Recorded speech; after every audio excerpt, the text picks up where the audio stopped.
Hello everyone, Chris here, and I'm going to do a video on full of the Samurai armies, army selection, retainers, avatar upgrades, etc.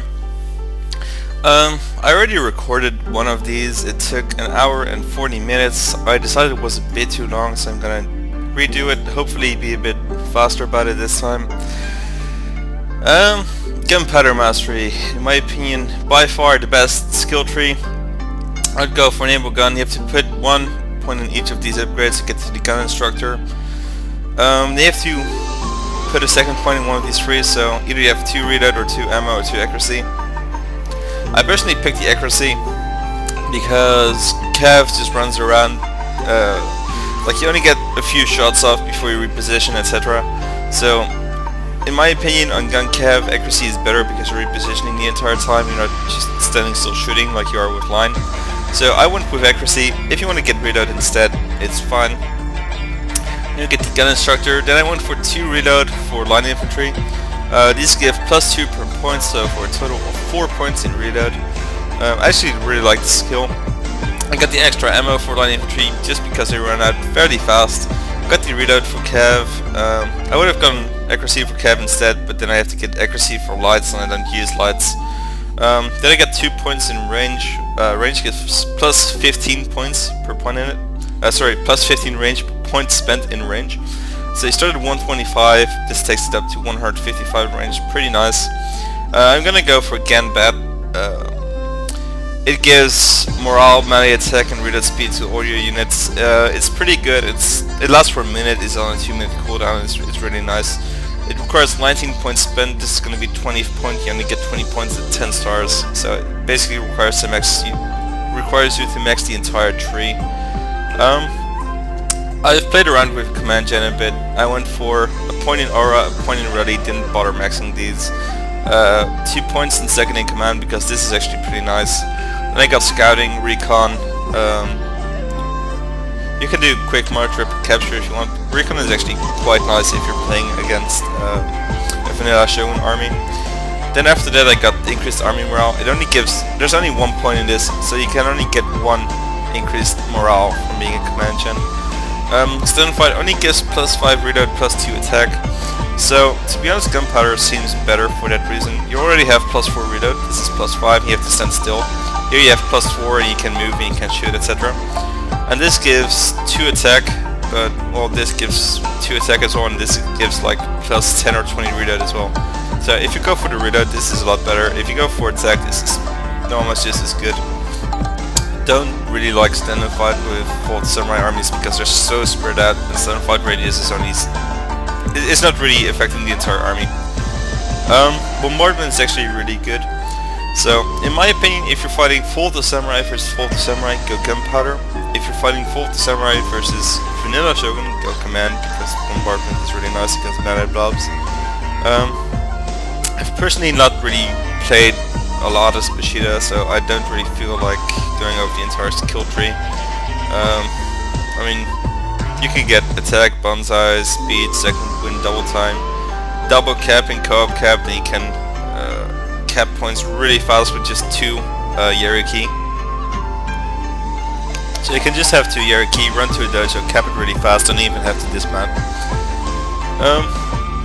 Bushido morale, Bushido charge, and then get the hero assault, I suppose. And then for the retainers, I went over the entire list last time. I'm not going to bother this time. Just so many useless retainers, so many useless naval retainers. Artillery Officer's Handbook, nice if you want to use the Armstrong guns. Blade Master, nice if you're going to play against vanilla Full to Samurai. If you're playing against vanilla Full to Samurai, you should expect a bunch of melee units, so might as well use Blade Master, get some Shogitai in there. Blind Bow Sensei would not use. Enfield Musketeer. Gunpowder Cav reload skill +5. There's another one which gives accuracy +5. I would use the accuracy +5 over this instead. These are bad, these are bad, these are bad, these are bad, these are bad. Mount Supply Corps. You start out with this one, line and elite infantry ammunition +5. This is actually really good. I've been using this the entire time. It actually gives quite an advantage because if you run out of ammo, you're pretty much screwed. So, Mount Supply Corps would use that one. Let's see. Overweight. Practice grounds. That's a good one just for like your Yariki. If you bring a bunch of Yariki or Shogunate cavalry, you might also use practice grounds. So this one is kind of decent. I'm drinking some water because I've been talking for quite a while because I already recorded one of these. Let's see the other ones. I'll just put my filters on. So these two retainers are the best retainers in my opinion. Flogging officer, enemy line, and elite infantry morale -1 or -1. This is actually a really good one. It is a random post battle drop. If you get it, you are very lucky. It is incredibly good. And then you have von Clausewitz is on war, line and elite infantry morale +1. This is the counterpart to this. It says it is found in the Avatar Conquest map region. That is a lie. I've gone over the map like 20 times and I cannot find it in there. So it's probably a random drop. Again, if you get it, really nice retainer to use. Both of them are really good. Of course, Flogging Officer, don't use this if you're playing against a vanilla army because they're not going to have line infantry. Other than that, most retainers seem pretty horrible. Just pick the retainer which you think is least bad. That's that's my best advice. Then we go on to the units. Okay, let's see. For Cav, we have Yariki, which are pretty good. I usually bring between 2 and 4 of these. They're maxed at 4, I suppose. Yeah, they're maxed at 4. I usually bring 2 Yariki, a Revolver Cav, and an Imperial Guard Cav, but you can bring more Yariki depending if you're using veterans or not. My veterans, I put them just 2 attack. You can get 2 attack, 2 morale, or 2 attack, 2 morale, 2 more attack. Yeah, their morale is kind of bad, 8, so if you use the vanilla ones, they only have 10 attack, don't kill line all that fast. If you get the veterans, they get 16 attack, and then practice grinds puts them at 18, so they actually do really well in melee at 18 attack. So yeah, I would say just put 2 in attack, maybe go to 4 attack, 2 morale, depending on how much you're willing to spend on your Yariki. Let's see. Next up we have Saber Cav. I would not use these. They're kind of the Katana Cav of Fall of the Samurai. They're really properly slow. Like these are 12 speed, the Yariki, the Saber Cav are 10 speed. You're not gonna get in line in time. They're just so incredibly slow. They're annoying. Just get a Yariki with upgraded melee attack instead. Then we have Boki. These are pretty nice. They get kills fairly fast. If you're a Shogunate clan, you can get 175 range Boki for 1.1k Koku. So pretty nice if you're in a Shogunate clan. Carbine Cav. I went over this in great detail last time. I'll do it a bit faster now. Carbine Cav are pretty nice. Just look at the stats, 75 reload. But there's no reason whatsoever to use them once you get to the Imperial Guard Cav. And to illustrate this best, I have a Carbine Cav with 2 upgrades, so it costs the same as the regular Imperial Guard Cav. So this has 2 upgrades in accuracy. Yeah. So compared to the Imperial Guard Cav, this has 2 upgrades, so it's the same cost both for 1000 Koku. Imperial Guard Cav 12 morale, Carbine Cav 8 morale, 15 attack, 13 attack, 10 defense, 8 defense, 20 charge, 15 charge. Then we go 80 reload, 75 reload, 40 accuracy, and then 60 ammo, 40 ammo. So every single stat on this is better for the same cost. No reason whatsoever to use Carbine Cav once you have the Imperial Guard Cav. Then the Revolver Cav. If you look at this, the stats seem properly bad, but honestly if you use it you will notice they actually get a lot of kills. And it's because they use a revolver. They shoot 6 times before reloading. The reload skill is only 30, but in game they just keep on shooting like crazy. They usually get 200-ish kills in about 2 seconds, 3 seconds, and then they're out of ammo. Like honestly, that's how fast it goes. Like they just empty their clip, reload, empty their clip, it's done. So only 30 reload skill, but they shoot 6 times before reloading. Only 70 range. I like using them. They take some skill. You have to think about where you use them because they're kind of a one-use deal only. Like you use them once, they get 200 kills in that specific area, and then they're out of ammo. And then you're just stuck with a 10 attack cav unit, which does not do all that much, and it's pretty expensive as well. So what I personally do is I just bring some Yari keys and I put the revolver cav behind it. Then I go for the cav fight, and the revolver cav just mows down the enemy cav really fast. I win the cav fight without too many problems, and I just do hammer and anvil, sweep them, etc. Okay, so that's the revolver cav. I would advise against upgrading these. They're already kind of expensive, 1.1k. I would just bring a single one of them, not more than just one. If you don't like them, don't bring them, obviously. But if you bring them, don't bring veterans, not much point. Yeah, you can upgrade the readout, but they only reload once before they run out of ammo. They don't have an ammo upgrade, I think. Let's see.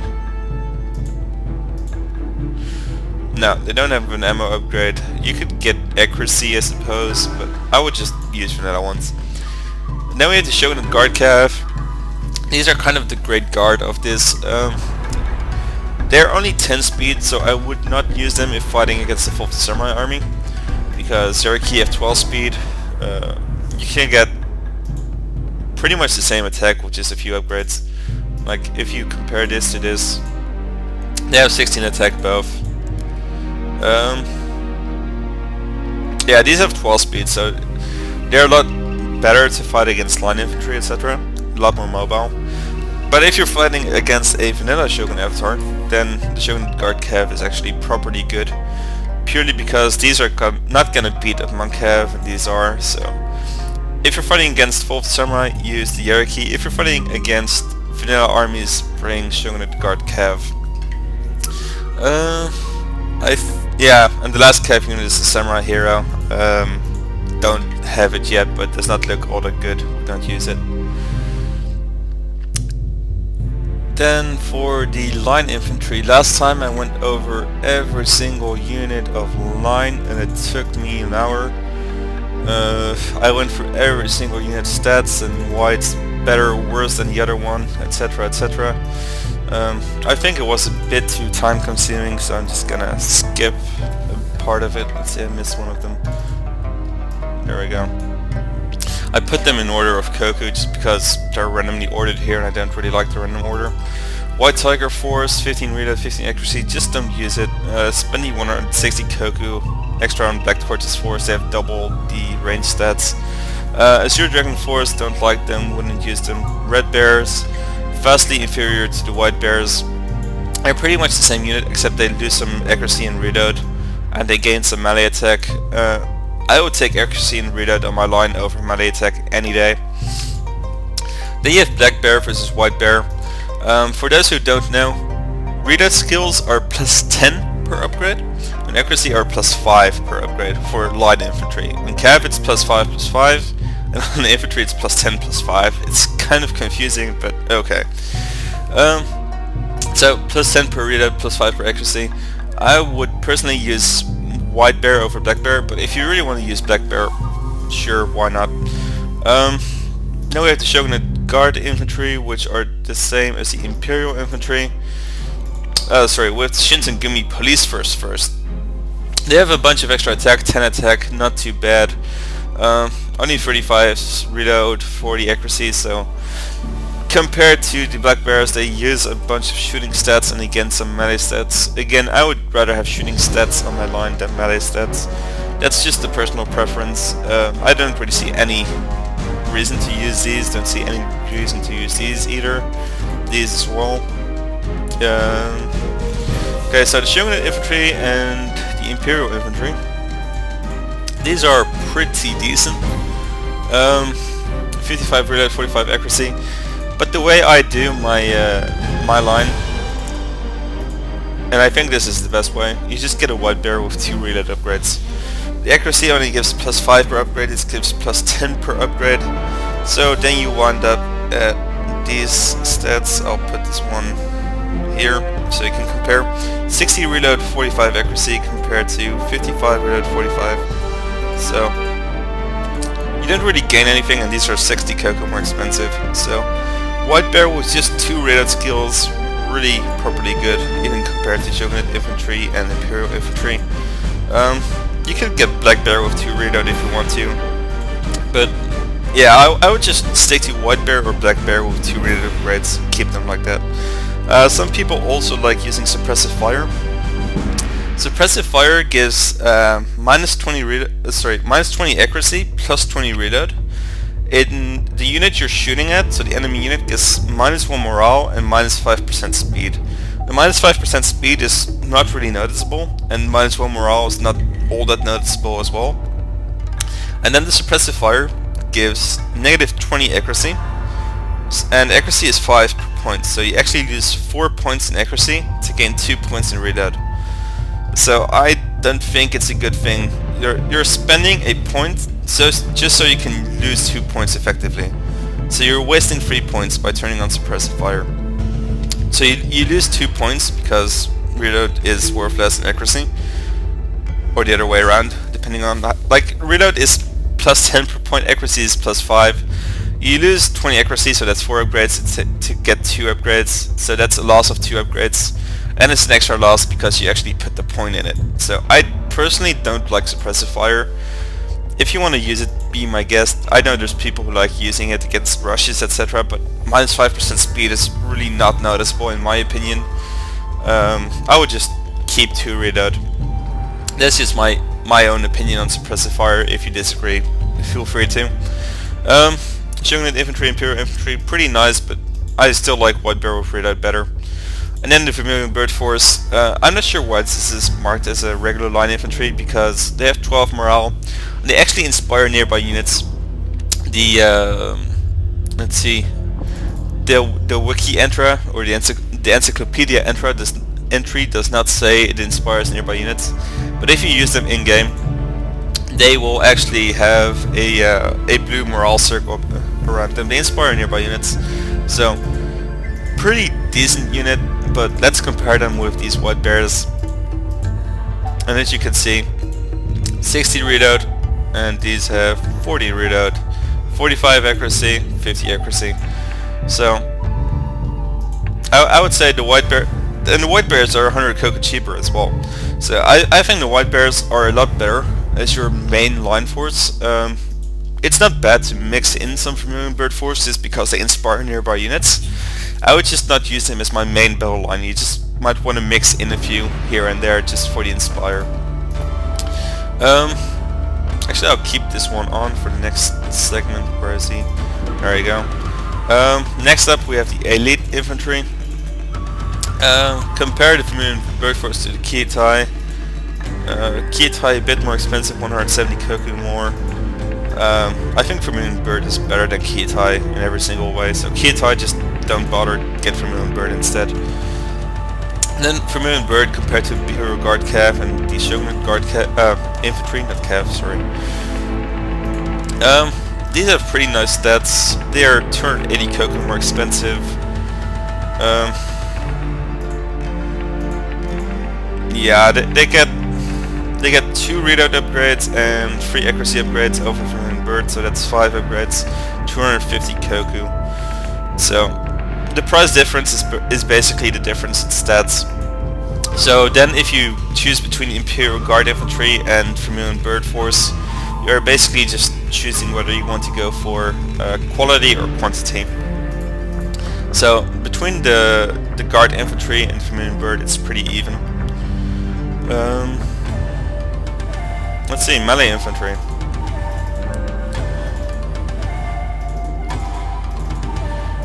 Spear Levy, I would personally not use them, or just, I don't know, you spread your line really far anyway, so I don't see any point in bringing a bunch of Spear Levy to protect yourself, because your army is spread out so far that you either have to bring a lot of Spear Levy to protect it, or you don't bring a lot and then the Cav just runs around it. So instead of bringing a lot of Spear Levy, like having a very large static defense, I would just get a bunch of Cav units and just have a mobile defense force. So instead of relying on spear levies, I personally prefer just using a bunch of cav. Just see where the enemy is going to attack, move my cav there, and defend that way, rather than just have spear levy everywhere. Because if you have like a lot of spear levies spread out, you just have a bunch of Koku sitting there not doing anything, and the enemy is only going to attack in one place. So if they attack in that place, yeah, sure, you have some spear levy, but the spear levy at the other side of the map are not doing anything, and they're sitting behind your line and they're dying to overflow of bullets. So I don't really like spear levy. You could use a single one as a meat shield if you're gonna bring some Shogitai or something, but I would advise against using a lot of spear levy. Just bring a bunch of cav instead. Then Kyoto Police Force, kind of the same story. Don't really like this either. If you're gonna use spear, just use a Yarikachi. I would like to note the Yarikachi in this do not have rapid advance. They have rapid advance in the single player, but not in the multiplayer. I don't have a veteran Yarikachi, so I don't know if rapid advance is a upgrade for them. But the vanilla ones for sure do not have rapid advance. Then the Katana Kachi, kind of a decent unit, but don't ever use these unless you're maxed on Shogitai. So get 3 Shogitai first before you start bringing these. 8 morale, not really stellar. Then 15 attack, not really impressive either. If you go for the Shogitai, 12 morale, 19 attack. This is properly badass. And if you start upgrading them, these are 150 in a unit. And this is how I upgraded them. I personally got 2 attack, 1 defense, 1 morale, 2 attack again. And they get 27 attack, and with Blade Master on, that becomes 29 attack. And if I use Gambat, it becomes 31 attack. And if I capture Sword Touch, it becomes 33 attack. So this is definitely pretty badass. Not sure if I would use them in FoTS Samurai versus FoTS Samurai, but if you're playing FoTS Samurai versus Vanilla, this is a really good idea to hold off a melee blob. Like, Shogitai will properly just kill stuff in melee. So I would advise getting 3 Shogitai if you're going to play against a vanilla Shogun army. If you're playing against FoTS Samurai, I would not bother. And then we have the Kisho Ninjas. Don't really like these. 1090 Koku. They're pretty much the same as the 700 Koku Ninjas in vanilla Shogun. Only 45 in the unit. Stats aren't really that good either. Yeah, sure, they don't require a retainer for once, but they're just so expensive. I just like Shogitai better, and I don't really see the point in the Kisho Ninjas. So that's that. Then we go to Skirmish Infantry. Matchlock Kachi, only 100 range. If you want to use a cheap unit, just spend 100 Koku extra on White Tiger. These have 125 range. Don't see the point in Matchlock Kachi. I would advise against bringing them. Just having a sip of water for a sec. Then the Bokachi, 650 Koku. 150 range, sure, but they kill so incredibly slowly. They get about 20 kills and then they run out of ammo. I don't like them.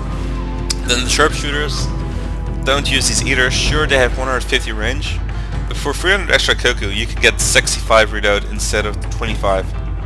So if you want to have a 150 range unit, use the Tosa Riflemen instead of the Sharpshooters. I'm not sure yet if I like the Sharpshooters. I think they're kind of underpowered compared to the Tosas. So Tosas are actually pretty decent. The Tosas are bugged as well. They can shoot while hidden. They're not supposed to be able to. Like, if you go to the wiki entrance, it does not say can shoot while hidden, but in game they actually can. So if you put these in a forest, they can just shoot while hidden. Really properly nice. 150 range, 65 reload. These will actually kill a line before it gets to them, but they're a bit more expensive. I would not use these on rice fields or flat maps, but on terrain maps such as I'd say Hokuriku Crossing or Yamasaki Choke Point, I actually think Tosas are pretty good, and I saved my ass a couple of times. So I would just bring a vanilla Tosa. I'm not sure if I would upgrade it. I can probably tell you guys this. I was trying to get a 9 chevron Tosa, and I got it to 9 chevrons. And I wanted to get the 175 reload range upgrade, which is at 9 chevrons. But sadly the game is bugged and you can't get the 9 chevron upgrade, so I'm kind of stuck with this and I can't really do anything with it. I figured 175 range would be kind of funny. Oh well, doesn't work. Then the Yuga-Kitai. These can deploy outside the deployment zone and they can shoot while hidden.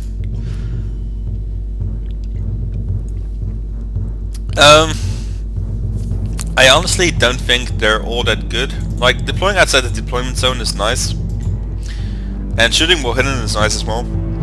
But let's compare them to a Tosa. They're 200 Koku more expensive.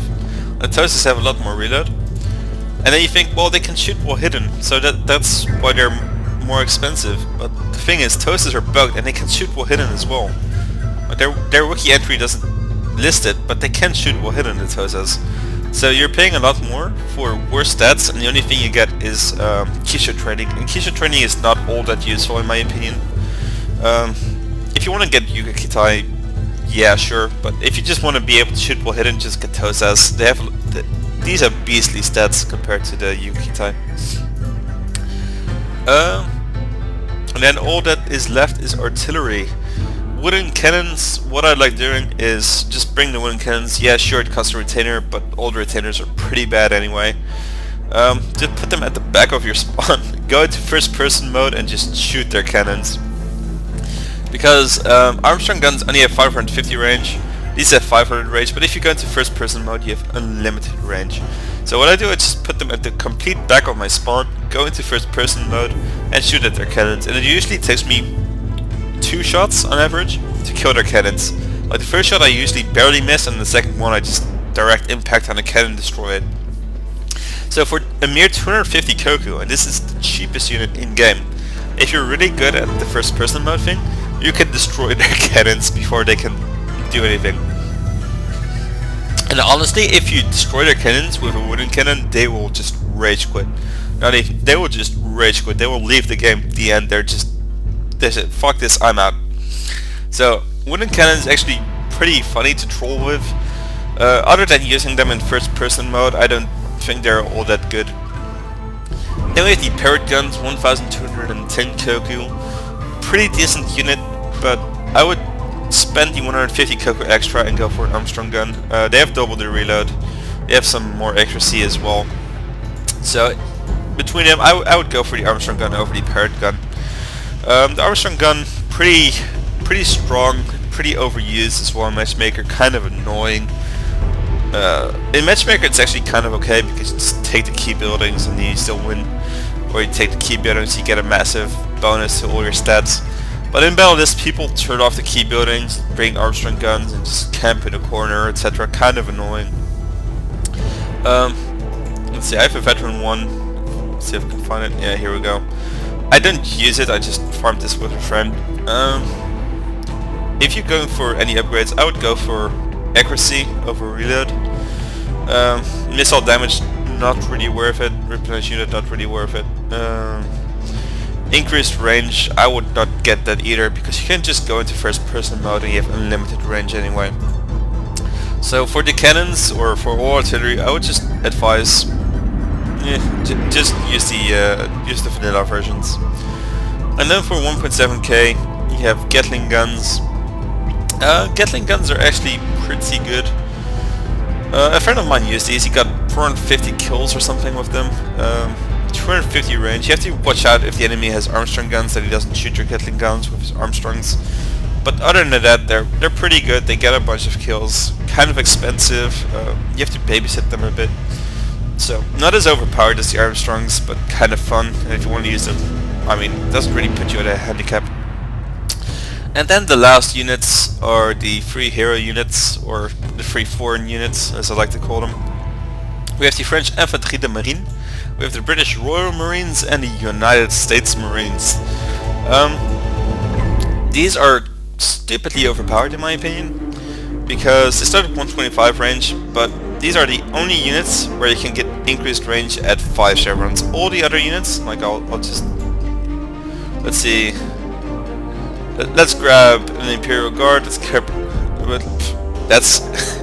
a Vermilion Bird Force.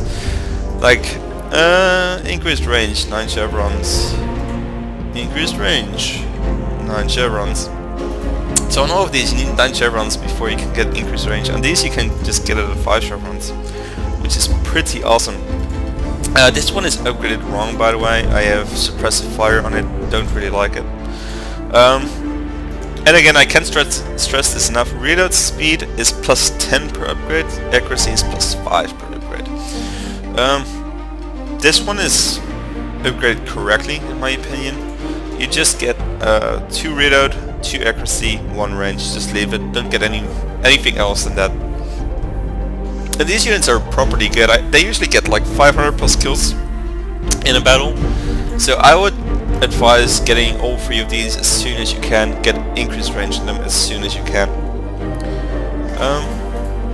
I think that's the end of the units. So I'll just make a very quick army, which is kind of an army I typically use.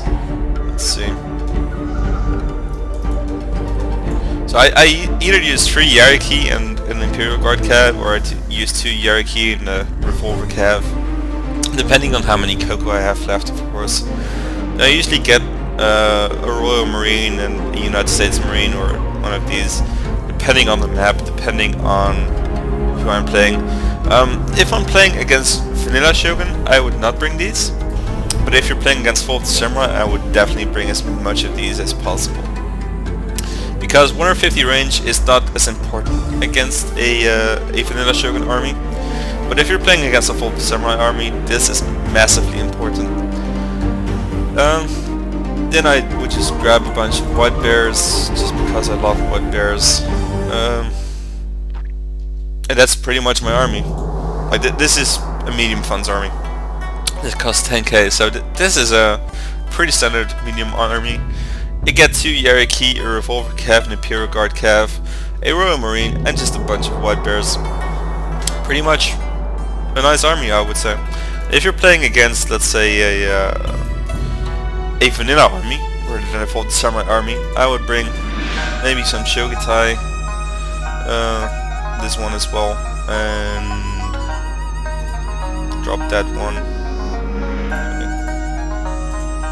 If you're gonna be playing against a vanilla army, I would use the Shogunate Guard Cav, because they're pretty good. And then just use like 4 line maybe. I would not use more than 4 or 5 line against a vanilla army. Something along these lines. So I hope that helps you guys out. If you have any questions or anything, please let me know, and thanks for watching.